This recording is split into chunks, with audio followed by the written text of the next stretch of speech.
Rage quit? Never. Dad quit? Not an option. Welcome to Nerd Rage. Alright gamers, let's break this down. You've got a limited amount of time, you've got a bunch of responsibilities, and you just want to dive in and have some fun. So which Destiny 2 class actually fits your style without making the game harder than it needs to be? Let's settle this Warlock versus Titan versus Hunters debate once and for all. I want to dive into the strengths, the playstyles, the meta, some of the stigma of each class and their subsequent subclasses that you begin with as a free-to-play player. We'll touch briefly on some of the paid-to expansions and paid-to play subclasses, but for the most part, this is going to be a guide for everybody to help you make the right decision. So what is the current meta? What are the stigmas? And what are some of the class abilities that each one of the classes comes with in Destiny 2? I first want to start off with, normally in like an RPG type game, you have the trinity of a tank or a healer or DPS. And while Destiny doesn't really have that, unfortunately, they do have some of the stigmas that have gone with that. Meaning the tanks are usually referred to with the Titans, or that the Warlocks are the buffers or healers of the group. And we are seeing some of that just simply because of their class abilities. So Warlock, being the support of the group, are also known as casters, and their melee kind of supports that. So things like with your void subclass, instead of doing like a void punch, they actually throw out a void ball that kind of travels, ranged ability. Or the arc subclass for the Warlock is kind of like a chain lightning effect, if you will. And their fire or solar ability, melee ability, is a bunch of fireballs that you can choose depending on which selection of the two that are given to you. And the reason that they are known for being a support class is because of their class ability. Their class ability is either a rift or a dive. The rift is a circle that you place on the ground that will either heal you over time, or it will increase the damage that you do as long as you're standing within that circle. Now, the dive portion of that is kind of like a little bit modification, if you will. So you can do a burst heal or a burst damage or whatever if you dive to the ground real quickly, but it doesn't stay on the ground like the others do. Moving on to the hunters of the class, they are known more as the agile class and or the DPS class of the three. The reason for that is their class ability is actually a dodge. And with that dodge, you can do a couple of things. You can either reload your weapons, or you can gain another charge for your melee ability. And the way that works is, say you go and you punch an enemy, now your melee ability is on cooldown. Well, you can use your class ability. Now you've got your melee back up and you can punch again. So just offering some different variations in how you play the game. The Titan, the tank, if you will, of the three, is not actually a tank. It does damage just like the other classes. And their class ability is a barricade. And so when you're using the barricade, it can be a full wall, or it could be a half wall. As you see right here in the gameplay behind me, this is the half wall. Well, your entire party can stand behind that and actually receive buffs, not only damage reduction, but also increases or decreases, how you want to look at it, to reload speed for each one of the weapons. And so the stigma of a tank or a healer or a DPS doesn't really stand true to the gameplay of Destiny 2, but there you can kind of see some of the different class abilities and why they were the stigma as the way they were. So what class is best for solo players? And I would ask, are you going to PvE Are you going to PvP? Are you going to do a little bit of both? How hard are you going to go in each one of those categories? I would also ask, what type of gameplay loop do you enjoy? Do you want to, in PvP, run around with a shotgun and punch things? Do you want to go invisible and try to catch people off guard? Do you want to stand back and try to snipe people from afar and hold down a lane? Each one of those is viable, but each class offers different tools to give you whatever advantage it is you're looking for in the gameplay loop that you enjoy. In regards to PvE, because each one of the subclasses offers various different gameplay, that changes based off of the spec. That also changes every season as we get different abilities that we want to use based off of the artifact mods that are there for each season. And so sometimes, you are incentivized to use SMGs, or you're incentivized to use rocket launchers. For this particular season, you're incentivized to use sniper rifles and sidearms. Each one of those changes how you want to play the game and how you want to tackle the various different obstacles, whether it be a raid or a dungeon or various other different PvP or PvE content. With that said, moving on to movement abilities. How do you want to move? Do you want to, you can kind of see my Titan back there. He kind of jumps and it's kind of a jetpack movement ability behind him. The Warlocks are a graceful version of that. Or do you want to have the triple jump that hunters have and use that ability? Each one is subject to how you enjoy the game and what feels good for you, and whether you're on PC or whether you are on Xbox and a controller, or PlayStation and a controller. Each one of those questions matters on how I would answer which one is best for solo players. Let's move on to time investment. Do you have a lot of time? Do you have a little bit of time? Do you want to have a class that is harder to master, or do you want to have one that's easy to master?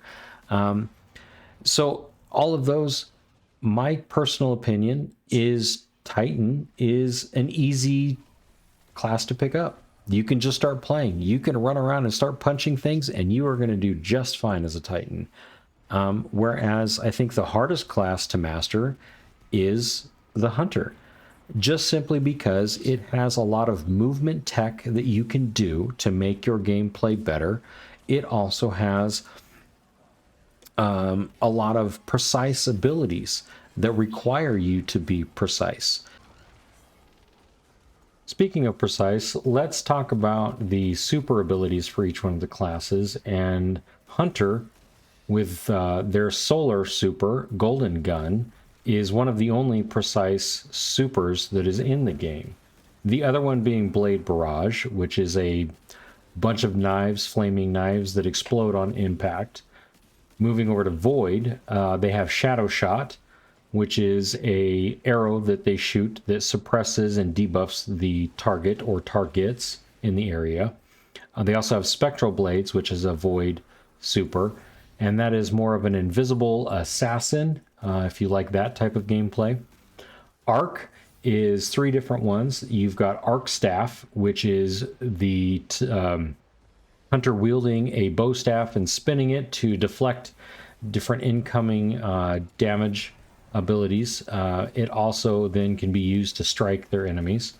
Or they can use Gathering Storm, which is them throwing the staff on whether it be a boss or in an area or an enemy. And then they have a new one called Storm's Edge, which is an electric knife that they throw at a location.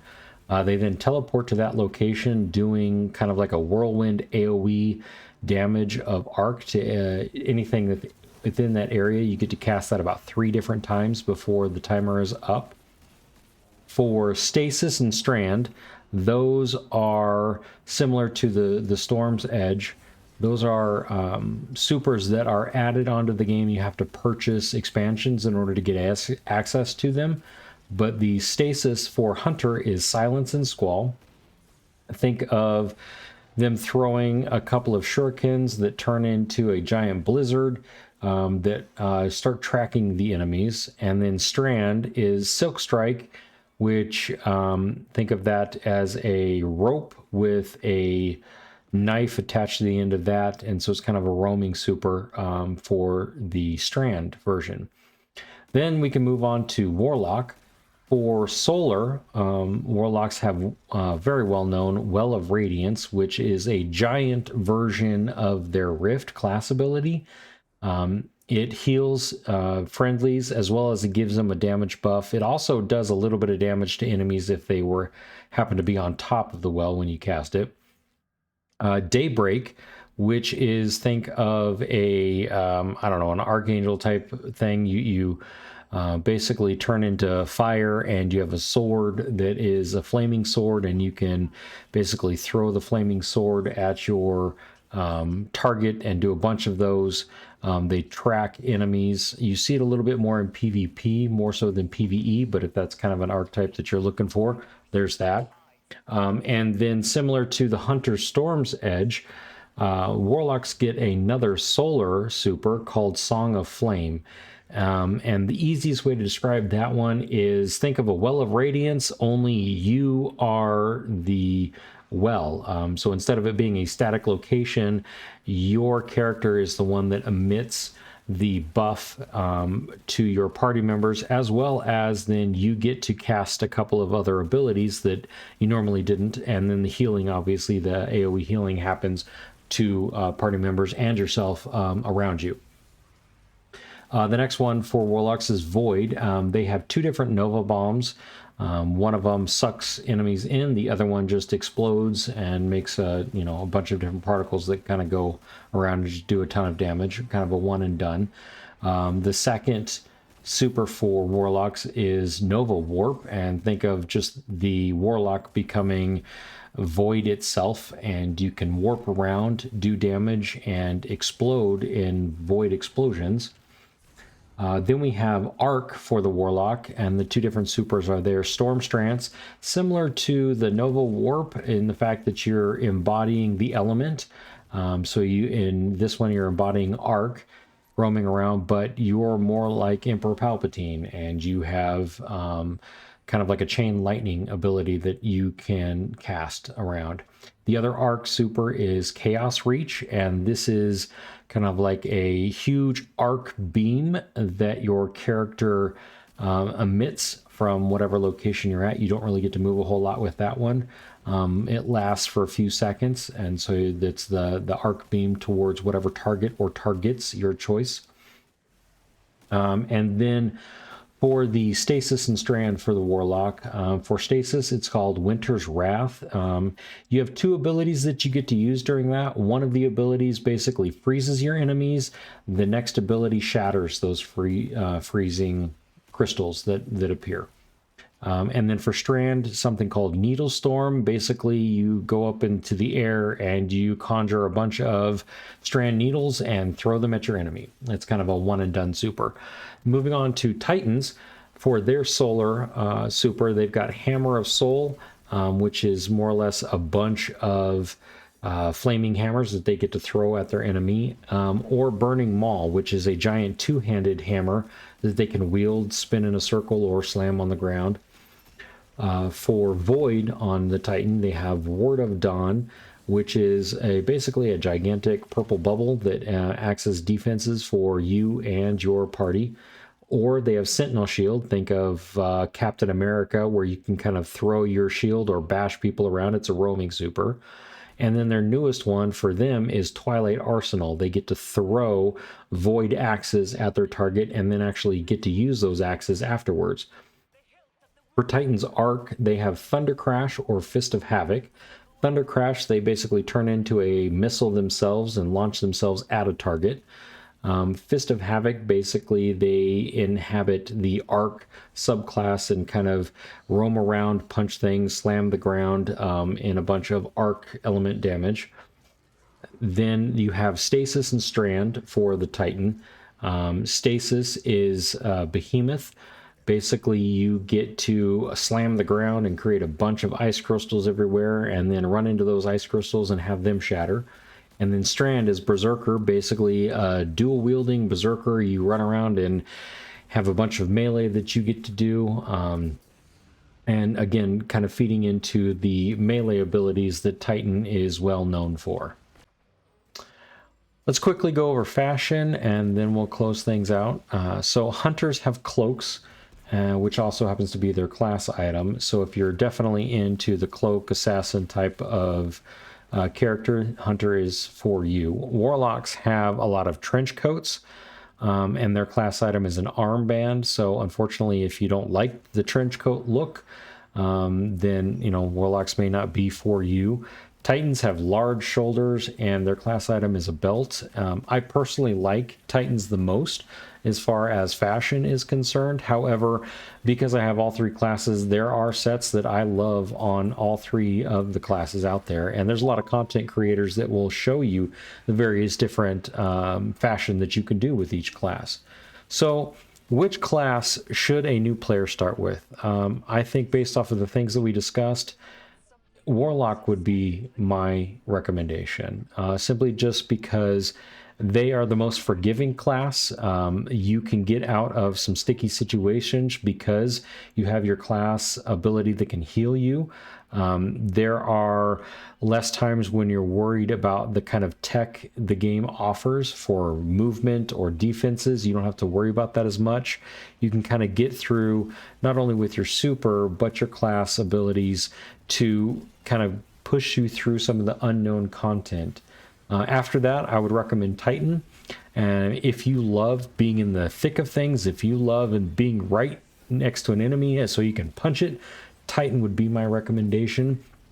If you want to go crazy with the hardest class and learn all the cool tech because you are just a god among gamers, then go for a hunter and have fun. Regardless, you can play all three classes, and I highly recommend you do so. Those were just some of my recommendations as to which to start first, but in the comments below, let me know what you guys choose, and until next time, Guardians,